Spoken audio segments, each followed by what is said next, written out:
All right, we're going to get your latest on this. For the second time in a matter of hours, Hurricane Helene has strengthened and is now a Category 3 storm. Helene is expected to make landfall later today. It's projected to hit hardest near the state capital of Tallahassee and may continue to strengthen and become a Category 4 hurricane. It would just be significant and catastrophic. It is deadly. Parts of western Florida are still making last-minute preparations. Governor Ron DeSantis declared a state of emergency for a large part of the area, and many have been advised to evacuate. And if you haven't evacuated yet, you're being told to stay inside. CBS News national correspondent Manuel Bojorquez is tracking the storm for us from Tampa, Florida. Manny, what's the scene in Tampa look like right now? It looks like the waters behind you are getting a little rougher.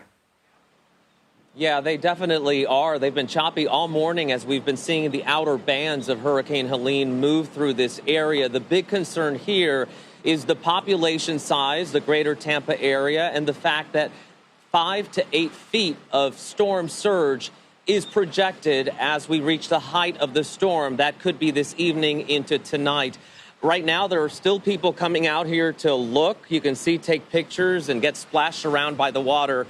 But the window to get away from these areas, that time window, is quickly closing. And yesterday, officials did order mandatory evacuations in several low-lying and coastal areas. Although we did hear earlier today that the Pinellas County Sheriff was concerned that not many people in those areas were taking it seriously and not getting out. Again, that window, that time window to get out is quickly closing. And keep in mind the size of this storm. We're about 200 miles from where it's expected to hit, the eye at least. So we won't take a direct hit. But it's so big, all those winds and all those outer bands are just going to push the water up into the bay, and that could lead to some flooding problems here in the Tampa Bay area. And Manny, you've covered so many storms like this. You make a great point there. You know, in the last few hours, hurricanes can dip left and right, but anyone on the Gulf Coast of Florida is going to feel this, especially with this expectation. It could be a Category 4. Help our viewers understand who are in the path of this thing, what that means, and why it's crucial to hunker down right now.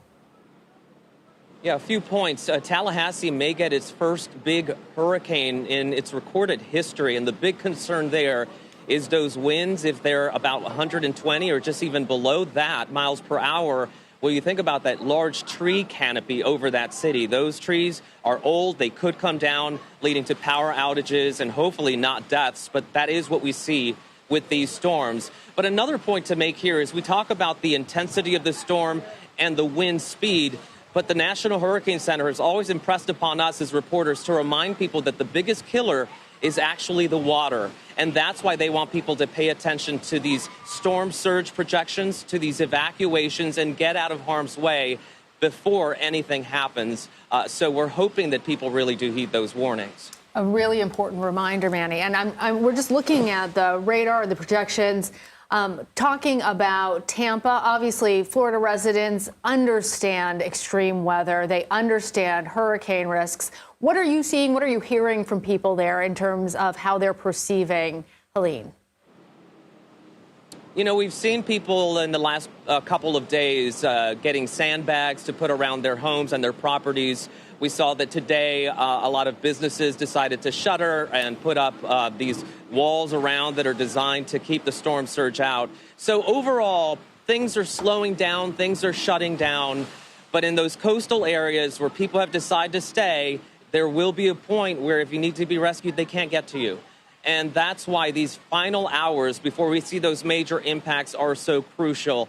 And another point to be made here, we talk about how wide and big this storm is. Look, you're going to be feeling impacts all the way into Georgia, even the Carolinas and Tennessee in the next couple of days.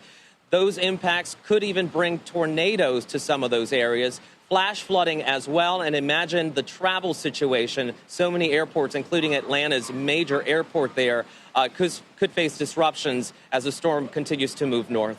All right, Manny, thank you.